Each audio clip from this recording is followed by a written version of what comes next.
இன்னைக்கு என்னன்னா 7 days 7 soup recipes தான். எப்படி பண்ணது பார்க்கலாமா? இதுக்கு நான் ஒரு 200 கிராம் நண்டு எடுத்திருக்கேன்.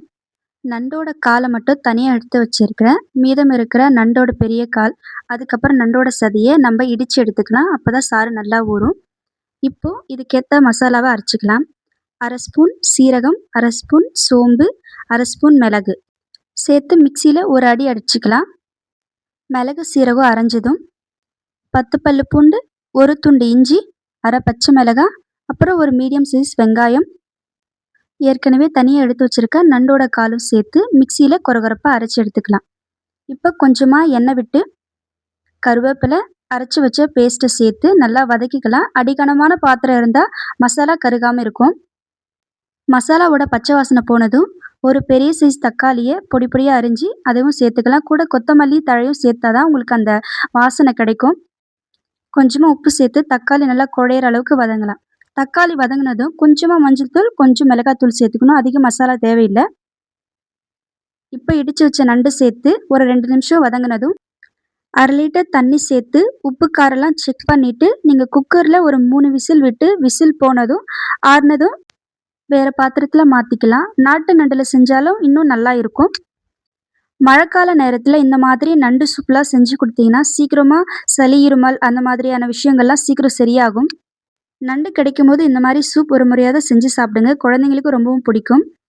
நெக்ஸ்ட் என்ன சூப் பார்க்க போறோம்னா வெஜிடபிள் சூப் தான். என்னோட சூப்ல அதிகமா வெஜிடபிள் தான் இருக்கும்.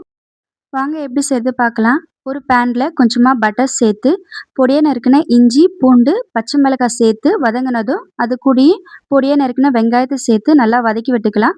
வெங்காயம் வதங்கினதும் ஒரு கப் முழுக்க கேபேஜ், கேரட், அதுக்கப்புறம் பீன்ஸ், மஷ்ரூம், அதுக்கப்புறம் ஒரு கப் ஸ்வீட் கார்ன் சேர்த்து நல்லா வதக்கி விட்டுக்கலாம்.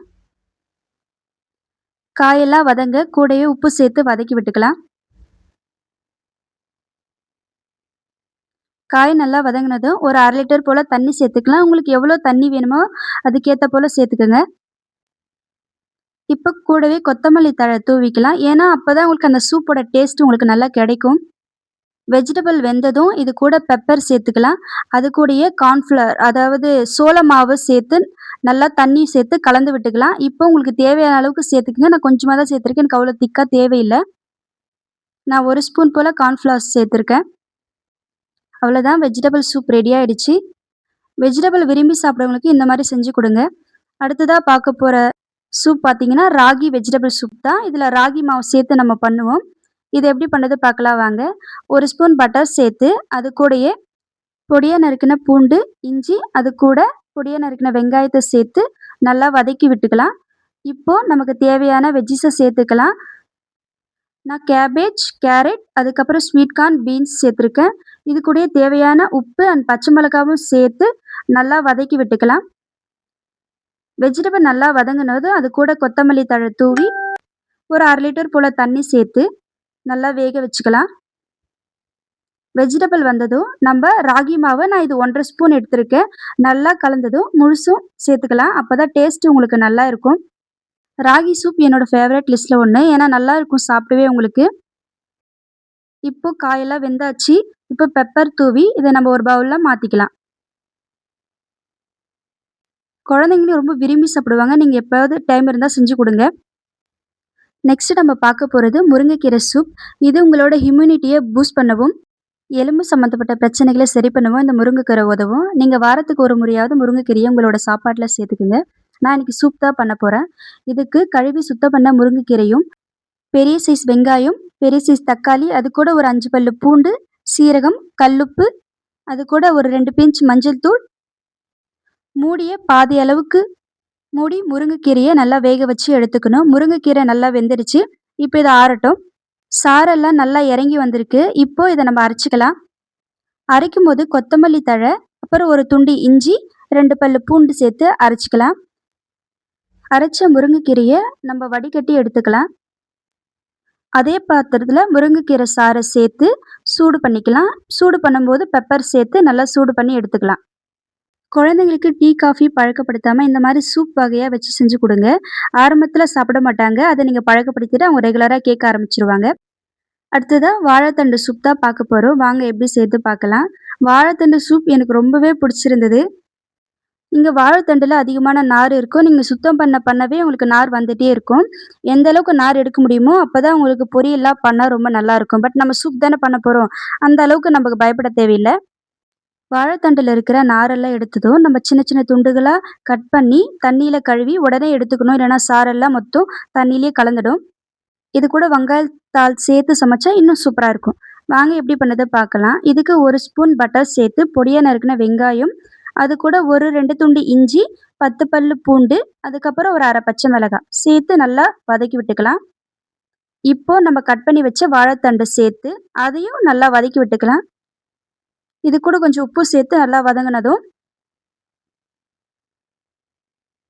ஒரு 1/2 லிட்டர் போல தண்ணி சேர்த்துக்கலாம். இப்போ இது கூடயே கொத்தமல்லி தழை தூவி 1/4 டீஸ்பூன் சீரகம், 1/4 டீஸ்பூன் சோம்பு, அப்புறம் ஒரு 2 பிஞ்ச் மஞ்சத்தூள் சேர்த்து நல்லா வேக வச்சு எடுத்துக்கலாம். வாழைத்தண்டு வெந்ததும், ஒரு கரண்டி அளவுக்கு வாழைத்தண்டு எடுத்து வச்சுக்கலாம். மிச்சத்த சேர்த்து மிக்ஸில நல்லா மைய அரைச்சுக்கலாம். வாழைத்தண்டு அரைச்சாச்சு.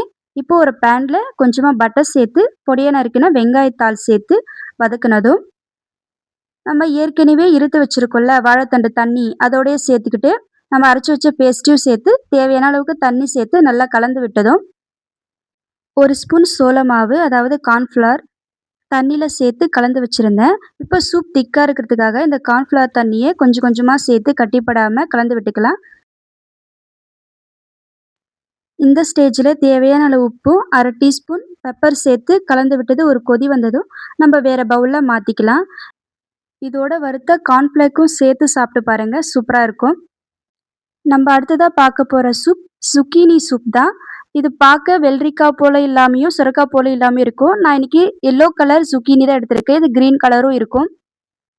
சுக்கீனிய நல்லா சின்ன சின்ன துண்டுகளா கட் பண்ணி எடுத்துக்கலாம். இப்போ பேன் சூடானதும் 1 டீஸ்பூன் பட்டர் சேர்த்து, பொடியா நறுக்கின வெங்காயம், 10 பல்லு போல பூண்டு, பொடியா நறுக்கின வெங்காயத்தாள், அது கூடயே கொத்தமல்லி தழை சேர்த்து நல்லா வதக்கி விட்டுக்கலாம். வெங்காயம் நல்லா வதங்குனதும், அது கூடயே நம்ம பொடியா கட் பண்ண zucchiniயும் சேர்த்துக்கலாம். zucchini சேர்த்து நல்லா வதங்குனதும், 1/2 லிட்டர் தண்ணி சேர்த்துருக்கேன். இப்போ இது கூட கொஞ்சமா கொத்தமல்லி தழை, அது கூடயே சில்லி ஃப்ளேக்கும் சேர்த்து நல்லா ஒரு 10 நிமிஷம் போல வேக வச்சு எடுத்துக்கலாம். zucchini நல்லா வெந்ததும் ஆற வச்சு மிக்ஸில மாத்தி நல்லா மைய அரைச்சு எடுத்துக்கலாம். அரைச்ச zucchini பேஸ்ட்டை அதே பாத்திரத்தை சேர்த்து சூடு பண்ணிக்கலாம். இது கூட தேவையான தண்ணி சேர்த்து, நான் திக்கா காய்ச்சின பால் தான் சேர்த்துருக்கேன். ஃப்ரெஷ் க்ரீம் இருந்தால் ஃப்ரெஷ் க்ரீமும் சேர்த்துக்கலாம் நீங்கள்.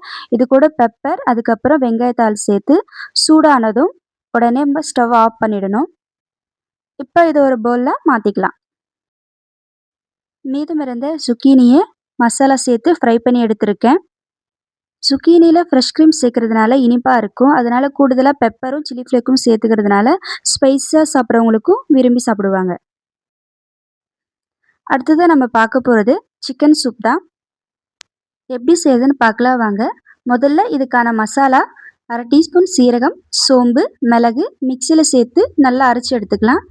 இப்போ ஒரு 10 பல்லு பூண்டு, அதுக்கப்புறம் ஒரு 3 துண்டு இஞ்சியும் சேர்த்து நல்லா மைய அரைச்சி எடுத்துக்கலாம்.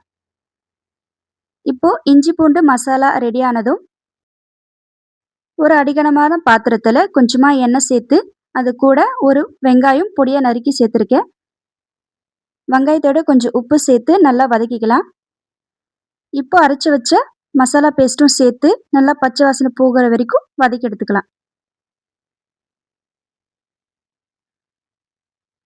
மசாலா நல்லா வதங்கினதும், இப்போ நல்லா ஒரு பெரிய பழுத்த தக்காளி சேர்த்து அதையும் நல்லா வதக்கி விட்டுக்கலாம். கூட கொத்தமல்லி தழையும் சேர்த்துக்கலாம். தக்காளி நல்லா குழைய வதங்கினதும், இது கூட 100 கிராம் சிக்கன் சேர்த்துருக்கேன். அதில் நான் 50 கிராம் சிக்கன் வந்து எலும்போடு எடுத்திருக்கேன். மீதி 50 கிராம் சிக்கன் நான் சதையாக எடுத்திருக்கேன்.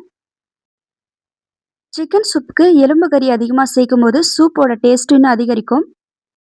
சிக்கன் நல்லா வதங்கினதும் 1/2 டீஸ்பூன் வெறுமிளகாத்தூள், தனியாத்தூள், அப்புறம் 1/4 டீஸ்பூன் மஞ்சள் தூள் சேர்த்துருக்கேன். அதிகமான மசாலா தேவையில்லை.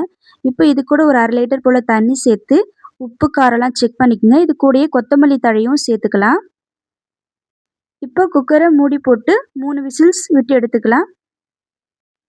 அவ்வளோதான். குக்கரில் இருக்கிற ப்ரெஷர்லாம் போனதும் வேறு பவுலில் மாற்றிக்கலாம். நான் இன்னைக்கு செஞ்ச இந்த 7 வகையான சூப் உங்களுக்கு பிடிச்சிருக்கா இல்லையான்ட்டு எனக்கு கமெண்ட் பண்ணுங்கள். இது போல் மோர் குக்கிங் வீடியோஸ் உங்களுக்கு வேணும்னா என்னோட சேனலை ஃபாலோ பண்ணிக்கங்க. நெக்ஸ்ட் சண்டே என்ன ரெசிபீஸ் போடலான்னு சொல்லுங்கள், எனக்கு கமெண்ட் பண்ணுங்கள். நெக்ஸ்ட் வீடியோவில் பார்ப்போம். Happy cooking!